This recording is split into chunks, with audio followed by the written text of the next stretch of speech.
It's Tuesday, November the 24th, 2020.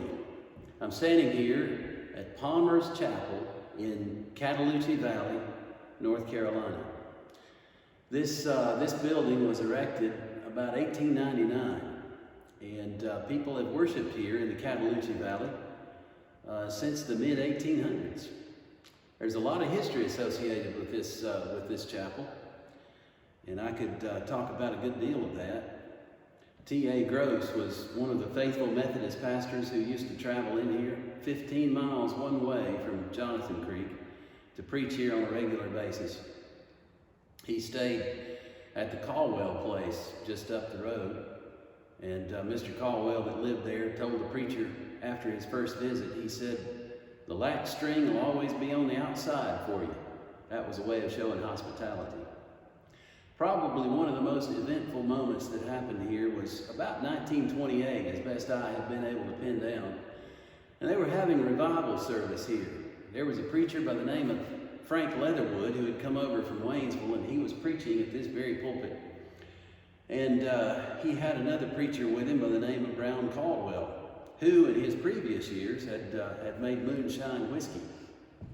Well, there was a man who had come in with some of the logging companies by the name of Tom King, had been born in Maryland, but he wound up here in this part of the mountains, and he and Brown Caldwell had some dealings in the liquor trade, and Tom had it in his mind that Brown still owed him some money. So in the middle of the revival meeting, Tom King came in that back door right there, walked right up to this pulpit, and he pulled out a revolver.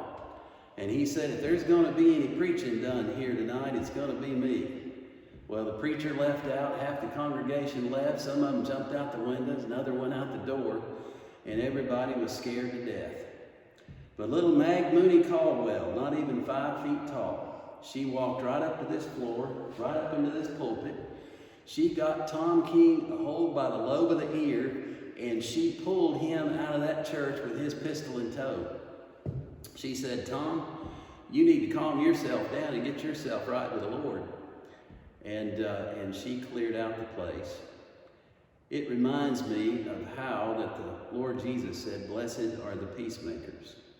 And when I think about all the people who are hostile to the Lord and to the things of the Lord this day, it should be the people of God who are able to step in and make peace.